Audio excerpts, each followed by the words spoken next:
एक गांव में एक बड़ा ही धनवान आदमी रहता था। जैसे कि ज्यादातर पैसे वालों को होता है, इस धनवान सेठ को भी अपने पैसों का घमंड था। वे जिस गांव में रहता था वहां पर ज्यादातर लोग किसान थे। इन सभी किसानों के पास जितनी जमीन थी उससे कई गुना ज्यादा जमीन इस सेठ के पास थी। कई गरीब किसान तो इसके लिए इसके खेतों में काम करते थे। इसी गांव में मोहन नाम का एक बड़ा मेहनती और सच्चा किसान रहा करता था। मोहन का परिवार थोड़ा बड़ा था। उसके परिवार में उसके बूढ़े माँ बाप, पत्नी और 3 बच्चे थे जो अभी काफी छोटे थे। मोहन के पास ज्यादा जमीन नहीं थी, लेकिन जितनी भी थी उसमें वह बड़ी मेहनत करता और अपने परिवार का पेट पालने लायक अनाज उगा लेता था। बाकी के किसान भी ये देखकर हैरान रह जाते कि कोई कैसे इतनी सी जमीन में इतना ज्यादा फसल उगा सकता है। एक वर्ष उस गांव में काफी ज्यादा बारिश हुई, जिसके चलते कई किसानों की फसलें बर्बाद हो गई, जिनमें से एक मोहन भी था। अब मोहन धर्म संकट में पड़ गया, क्योंकि उसके परिवार में उसके अलावा कोई और कमाने वाला नहीं था और अपने परिवार को भूखा मरते हुए वो देख नहीं सकता था। वह जानता था कि इस गांव में अगर कोई उसकी मदद कर सकता है तो वह वही घमंडी सेठ है जिसने गांव के कई अन्य गरीब किसानों को या तो कर्जा दिया है या तो अपने यहाँ काम पर रखा हुआ है। हाथ पर हाथ धरे बैठे रहने के बजाय उसने इस सेठ के पास जाने का फैसला किया और एक दिन उनके पास पहुंच गया। सेठ के पास पहुंचकर मोहन बोला, सेठ जी, आपकी बहुत मेहरबानी होगी अगर आप मुझे थोड़ा सा कर्जा दे दें, जिससे मैं अपने खेतों में फिर से कोई फसल उगा सकूं, या फिर आप मुझे अपने यहाँ नौकरी दे दें ताकि मेरे परिवार को 2 वक्त का खाना मिल सके। घमंडी सेठ को उसकी इन बातों से कोई मतलब नहीं था, लेकिन गांव के सारे लोगों की तरह वे भी ये जानता था कि मोहन कितना मेहनती है और वे जिस भी खेत में काम करेगा वहाँ पर वे दोगुनी फसल उगा सकता है। सेठ ने सोचा, अगर मैं इसे पैसे उधार देता हूँ तो शायद ये इस स्थिति में नहीं है कि मुझे वापस लौटा सके, लेकिन अगर मैं इसे अपने खेतों में काम करवाता हूँ तो मुझे जरूर दुगुना फायदा होगा। सेठ ने मोहन से बोला, देख भाई, पैसा तो मैं तुझे दूंगा नहीं और मेरे पास अभी खेतों में काम करने के लिए कई किसान पहले से मौजूद हैं, लेकिन तुझ पर तरस खाकर मैं तुझे अपने खेतों में नौकरी देता हूँ, पर मैं तुझे इसके लिए ज़्यादा पैसे नहीं दूंगा। बाकी किसानों को मैं 300 देता हूँ, मैं तुझे 200 ही दे पाऊंगा। मरता क्या नहीं करता। मोहन ने सेठ की शर्त मान ली और उसी दिन से सेठ के खेतों में काम करना शुरू कर दिया। 2 महीनों तक नियमित वो सेठ के खेतों में जाकर कड़ी मेहनत करता और देखते ही देखते 4 महीने का काम उसने अपनी मेहनत से 2 महीनों में ही खत्म कर दिया। सेठ उसके काम से काफी खुश था, लेकिन वे कभी उसको ये जताता नहीं था। जब सेठ ने देखा कि उसका खेतों का काम अब खत्म हो चुका है, अगर वे मोहन को काम से निकाल देता तो उसके 2 महीनों के पैसे बच जाएंगे। तब सेठ ने मोहन को काम से निकालने का फैसला किया। एक बार सेठ को ये विचार भी आया कि इतना मेहनती आदमी शायद उसे दोबारा ना मिले, लेकिन फिर उसने सोचा कि जब अगले साल काम आएगा तब उसे फिर से नौकरी पर रख लेगा। आखिर इस गांव में उसके अलावा है ही कौन जिसके आगे ये लोग अपने हाथ फैलाएंगे। एक दिन सेठ ने मोहन को अपने पास बुलाकर उसको उस दिन का पैसा दिया और साथ में ये भी कहा कि कल से तुमको काम पर आने की जरूरत नहीं है। अब मेरे पास तुम्हारे लिए कोई काम नहीं बचा है। जब मेरे पास काम आएगा तो मैं तुम्हें बुला लूंगा। यह सुनकर मोहन का दिल बैठ गया।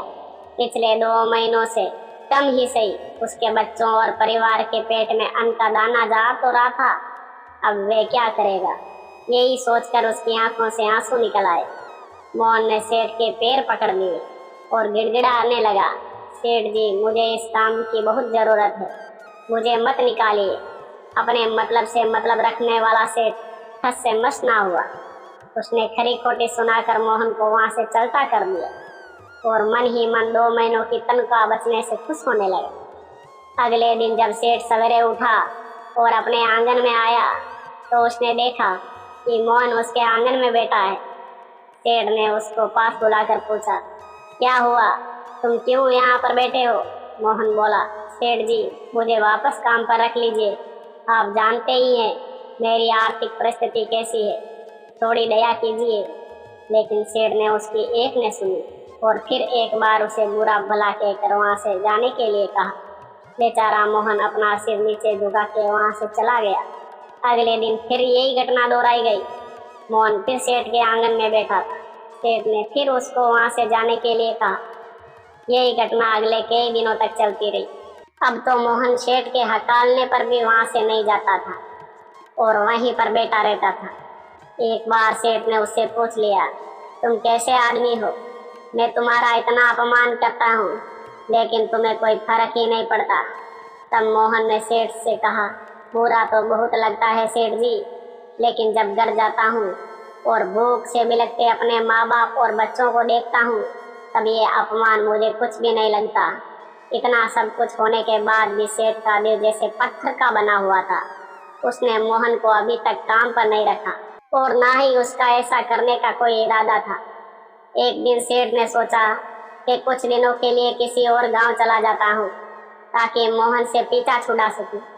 अगले दिन मोहन के आने से पहले ही सेठ अपने परिवार को लेकर अपने किसी संबंधी के यहाँ चला गया और वहाँ पर 10 दिनों तक रहने के बाद फिर अपने गांव अपने घर वापस लौटा। घर लौटते ही सेठ ने आसपास हर जगह नजर दौड़ाई तो पाया कि वहाँ पर अब मोहन नहीं था। सेठ ने सोचा, मेरी तरकीब काम कर गई, लगता है मोहन से अब पीछा छूट गया है। हालांकि अब सेठ के द्वार पर मोहन नहीं बैठा था, लेकिन मोहन का विचार अभी भी सेठ के मन में घर कर बैठा था। सेठ सोच रहा था, मोहन इतनी जल्दी हार मानने वाला आदमी तो नहीं दिखता है। उसके साथ क्या हुआ होगा? क्या उसे कहीं कोई और काम मिल गया होगा या फिर और कुछ?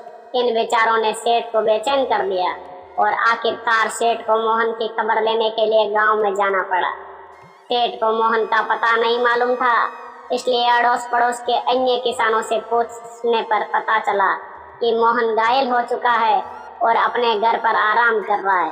सेठ ने जब उसके घायल होने का कारण लोगों से पूछा तो सेठ को पता चला कि जब सेठ अपना घर छोड़कर किसी और गांव में गया था तब बंद घर देखकर कुछ चोर उसके यहाँ चोरी करने आए थे, जिनको रोकने की कोशिश करते हुए हाथापाई में मोहन चोटिल हो गया था। ये सब जानने के बाद सेठ का पत्थर का दिल भी अब मोम की तरह पिघल गया। सेठ को अपने किए पर पछतावा होने लगा। सेठ ने अपने आप को याद दिलाया कि कैसे उसने एक शरीफ और सच्चे आदमी को ज्यादा काम करवा कर भी उसको पूरा पैसा नहीं दिया और जिसको गले से लगाना चाहिए था उसे ठोकर मार कर भगाता रहा। सेठ मोहन का घर का पता पूछकर उसके घर पहुंचा तो देखा कि मोहन की घर की हालत बहुत खराब है। उसका परिवार भूख से बेहाल है और वे खुद अपने हाथ पैर पर चोट के साथ एक खाट पर पड़ा हुआ है। ये दृश्य देखकर सेठ की आंखों से आंसू बह निकले। सेठ ने मोहन के पास जाकर उसे सच्चे दिल से माफी मांगी, उसको उसकी मेहनत के पैसे दिए, उसका इलाज करवाया और उसको हमेशा के लिए अपने यहाँ काम पर रख लिया। अगर भगवान ने हमें दूसरों से बेहतर जिंदगी दी है तो हमें उसका फायदा नहीं उठाना चाहिए और हो सके तो जरूरतमंदों की जिंदगी में भी सुधार करने की कोशिश करनी चाहिए। कठिन से कठिन समय में ईमानदारी और सच्चाई का साथ कभी नहीं छोड़ना चाहिए।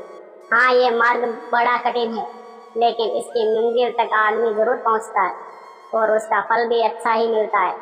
जब तक हम अपने बारे में सोचना बंद नहीं करते तब तक हम दूसरे के बारे में सोच नहीं सकते और उसको दर्द नहीं समझ सकते।